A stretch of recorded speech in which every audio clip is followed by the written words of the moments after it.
Assalamualaikum warahmatullahi wabarakatuh. Alhamdulillah, wassalatu wassalam ala rasulillah, wa ala alihi wa sahbihi wa mawalah, amma ba'du.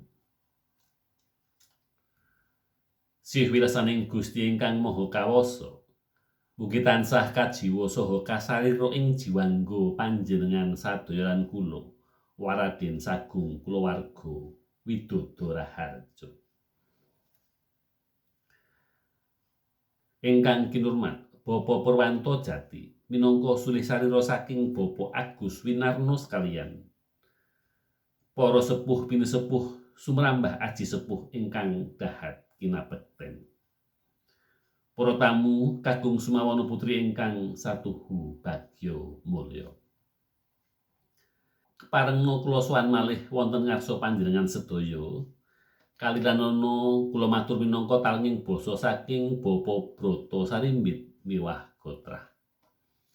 Ingkang sepisan, Bapak Broto sekalian garwa dalah Gotrah ngaturaken agunging panuwun ingkang tanpa pemindhan mugi katurut dumateng Bapak Agus Winarno sakula wangsa.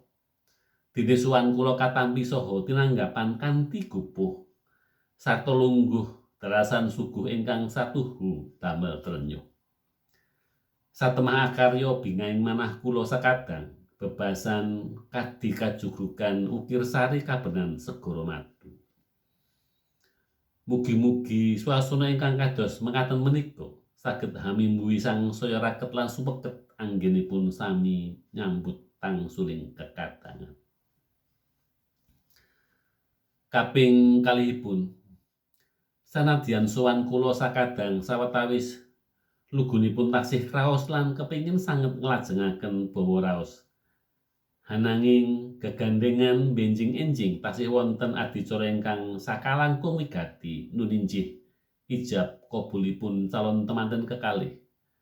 Pramila kanthi andhap asoring manah kapeksa sakadang nyuwun pamit madal pasilan nilaraken papan pasamuan minulya menika.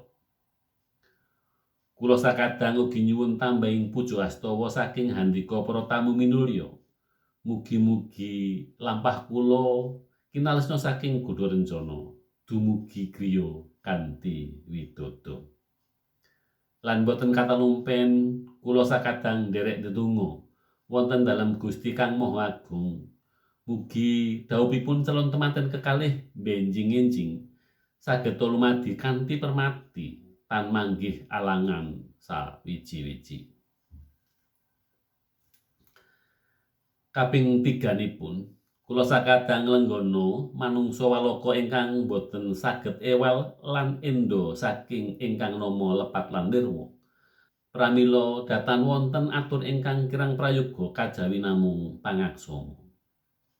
Kula ingkang piniji minangka talenging gati hamba bilih wonten galap gang sulingang tur, wonten basa ingkang kirang meranani penggalih panjenengan sedaya.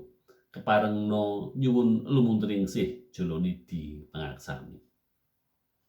Mekaten menggah atur kula puput pepuntoning atur sumangga sami asesanti. Jaya-jaya Wijayanti. Jaya Kang Arsa Apalakrama kinayoman mring pangeran ingkang samya badhe bepisanan. Nuwun, matur nuwun. Wassalamualaikum warahmatullahi wabarakatuh.